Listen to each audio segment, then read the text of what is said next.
बाबर आजम को कैप्टनसी से रिजाइन देना चाहिए। Being a big fan of Babar Azam, अगर आप में से कुछ लोग मुझे जानते होंगे तो आपको मालूम होगा कि मैं कितना बड़ा फैन हूं बाबर आजम का। और हमेशा जब बाबर आजम का बुरा दौर आया तो मैंने हमेशा बाबर को सपोर्ट किया और हमेशा करता रहूंगा। लेकिन दूसरी तरफ से मैं एक क्रिकेट जर्नलिस्ट भी हूं और मेरे हिसाब से मुझे लग रहा है कि भाई बाबर को कैप्टनशिप एक्सेप्ट नहीं कर लेनी चाहिए थी। तब भी मैंने एक दो वीडियो बनाए थे, तब भी मैंने आपसे ये बात शेयर की थी कि भाई अगर पीसीबी ना उनको कैप्टनसी एक बार फिर से ऑफर भी करती है ना, तो मैं बाबर को एज ए बैटर देखना चाहता हूं, नॉट एज ए कैप्टन। कल अगरचे यूएसए ने पाकिस्तान को हराया, किसी भी खिलाड़ी ने अच्छी क्रिकेट नहीं खेली, न बल्लेबाजी, न गेंदबाजी, न फील्डिंग, न डिसीजन मेकिंग, मतलब हर शोबे में पाकिस्तान बिल्कुल कल वीक नजर आई। अब अगर पाकिस्तान हार गई, लेकिन सभी जो जवाब है वो कैप्टन को देने पड़ते हैं, वो बाबर आजम को देने हैं कि भाई क्यों हारे आप। अगर बाबर के बजाय शहनशाह अफरीदी भी होते या कोई और कैप्टन होते तो भाई उनको भी जवाबदेही होती है। लेकिन बाबर आजम को मैं एज ए बैटर काफी ज्यादा पसंद करता हूं। आप देखिए, जब बाबर कप्तान नहीं हुआ करते थे, आज से 2-2.5 साल पहले आप जाइए, T20 क्रिकेट में 55 की एवरेज थी बाबर की। ओडीआईज में लगातार 2-3 ओडीआई के बाद उनकी सेंचुरी आती थी। लेकिन जब से बाबर आजम कैप्टन बने हैं, मुझे कहीं ना कहीं लग रहा है कि वो परफॉर्मेंस अब डिप कर चुकी है, कम हो चुकी है। और एक ही सीरीज में 2023 के आने में जब न्यूजीलैंड के साथ पाकिस्तान की वो सीरीज थी जिसमें पाकिस्तान को हार का सामना करना पड़ा, शहनशाह अफरीदी कैप्टनसी कर रहे थे उस सीरीज में। बाबर एज ए बैटर खेले और 5 मैच में शायद 3 50s बनाई है, क्योंकि भाई बाबर आजम ने वहां पर कोई प्रेशर नहीं लिया। ये दिमाग में नहीं था कि भाई मैं कैप्टन हूं, मुझे जवाब देने हैं, बस कूल एंड काम इनिंग्स खेली। तो वही तो हम एक्सपेक्ट करते हैं बाबर से। तो इसलिए मैं चाहूंगा कि अगर बाबर एज ए बैटर खेलेंगे ना, पाकिस्तान के लिए अच्छा है और बाबर आजम को पर्सनली भी फायदा बहुत होगा। वो फायदा इसलिए होगा क्योंकि Babar Azam without any pressure खेलेंगे। कल काफी सारी डार्ट गेंदें खेली है बाबर आजम ने और उसकी जस्टिफिकेशन नहीं है। आप में से कुछ लोग कहेंगे कि भाई दूसरे एंड से विकेट्स गिर रहे थे, वो मैं भी समझता हूं। स्टिल T20 क्रिकेट में 22 गेंदों पर 7 run banana it's not acceptable, ये जस्टिफाइड नहीं है कहीं से।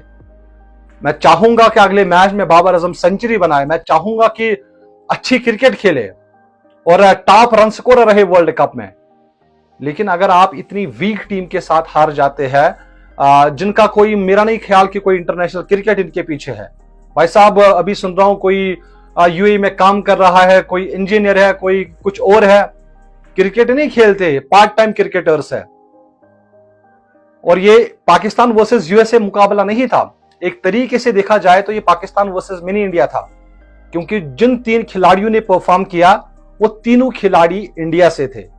खासकर जो इनके कैप्टन है मुनाक पटेल, इस तरह का नाम है, मैन ऑफ द मैच रहे हैं, शानदार बल्लेबाजी की।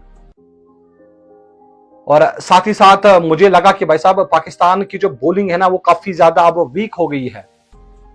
भाई नाम चलते थे आमिर, शाहीन, नसीम, हारिस, मतलब दिमाग में जब ये नाम आ जाते थे ना तो खौफ आ जाता था इंसान को, भाई पाकिस्तान की बॉलिंग लाइनअप।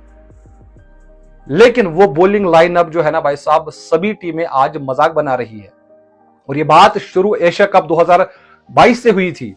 इंडिया के खिलाफ जो मैच था उसके बाद से लगातार पाकिस्तान के बॉलर्स ने किसी भी मुकाबले में उस तरह की गेंदबाजी नहीं की। अदरवाइज अगर आप 2022 से पहले देखेंगे ना भाई साहब, अगर पाकिस्तान की टीम 150, 155, 160 रन बनाती थी ना, तो भाई इनके बॉलर्स ऐसे थे, वो रोकते थे दूसरी टीम को, नहीं बनाने देते थे।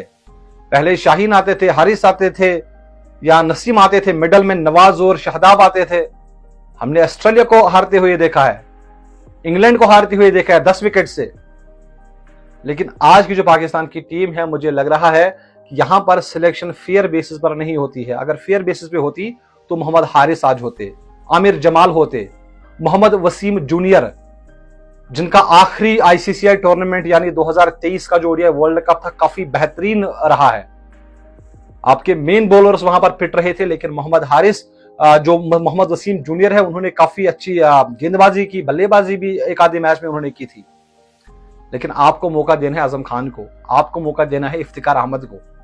जो पाकिस्तान के टीम के ऊपर बोझ बने हुए हैं और उनको खुद समझ नहीं आ रहा है कि भाई साहब हम क्यों हैं इस टीम में। आजम खान तो भाई सपनों में सोच रहा होगा कि यार मेरी तो कोई परफॉर्मेंस नहीं है, still I am in the team. Iftikhar Ahmed भाई साहब उसने तो अब इसी मजे में खा लिया कि भाई 10 साल से खेल रहा हूं, अब 10 साल से किसी ने नहीं निकाला, अब कौन निकालेगा। तो ये कदम आपको उठाने पड़ेंगे, आपको बड़े डिसीजन लेने पड़ेंगे, आपको विदाउट फियर वाला क्रिकेट खेलना पड़ेगा, इंटेंट वाला क्रिकेट खेलना पड़ेगा। आपको ये चीज दिमाग में नहीं रखनी है कि भाई विकेट आउट हो जाएगा। भाई T20 क्रिकेट है, किसी ने 15-20 गेंदें खेली ना तो मैच एक तरफा हो जाता है। यहां पर अगर आपका एक विकेट आउट हो गया, आप समझ जाइए आप प्रेशर में आ जाते हैं, डॉट बॉल्स खेल लेते हैं, उसके बाद भाई साहब दूसरा विकेट तो जेन्युइन है, वो तो आना ही है। क्योंकि जब आप इतना प्रेशर लेंगे, आप दूसरी टीमों को देखें ना कि जब उनका विकेट आउट हो जाता है ना, उसके तुरंत बाद अटैक कर लेते हैं कि भाई प्रेशर ना आ जाए, और इसलिए उनको कामयाबी मिल जाती है। लेकिन आपका जो काम है, अगर आपका विकेट आउट हो गया तो आप 1, 1.5, 2 ओवर डाट खेलेंगे, और वहां पर ही आप बड़ी गलती कर बैठते हैं। और साथ ही साथ मैं आजम खान की बात करूंगा एक बार फिर से। यार दिल नहीं कर रहा कि आजम खान के बारे में कुछ बातें मैं करूं, क्योंकि आजम खान जिस तरह से उन्होंने इंस्टाग्राम के पोस्ट डिलीट किए, इस तरह से अपना वजन अगर डिलीट करता, थोड़ा सा कम कर लेता, फिटनेस पे ध्यान दे देते, भाई अल्लाह ने उनको इस तरह बनाया है। लेकिन इसका यह मतलब नहीं है कि आप मतलब अपनी फिटनेस को काबू में ना रखे। डे बाय डे वो और हैवी होते जा रहे हैं। अगर आप पाकिस्तान के नेशनल स्टार है तो आपको अपनी फिटनेस पर काम करना पड़ेगा। आप भाई कल वो फील्डर थे, अगर उनकी तरफ गेंद जाती या कैच आ जाता थोड़ा सा स्ट्रेट, क्या पकड़ लेते वो। उनको शॉर्ट गेंद भाई साहब समझ नहीं आती कि कहां से गेंद आ रही है और कहां जा रही है, तब तक तो बल्ला ही ऊपर नहीं जा रहा है, तो कैच वो कैसे कर लेते। कल बेहतर था आपको कि आजम खान को ड्रॉप करके आप एक ऑलराउंडर को खिलाते, लेकिन जो आपके पास था नहीं। स्टिल मोहम्मद आमिर की भी मैं बात करूंगा। यार बड़ा फैन हूं मोहम्मद आमिर का, लेकिन कल इन्होंने निराश किया है मुझे। पेस गिरी हुई है, विकेट कीपर तक गेंद नहीं जा रही है। एनीवेज 19वां ओवर उन्होंने काफी अच्छा तो डाला था, बेहतरीन ओवर डाला था, लेकिन जब सुपर ओवर पे मुकाबला फिर आप पहुंचा, हारिस ने आखिर में खराब गेंदबाजी की, बिल्कुल घटिया गेंदबाजी की।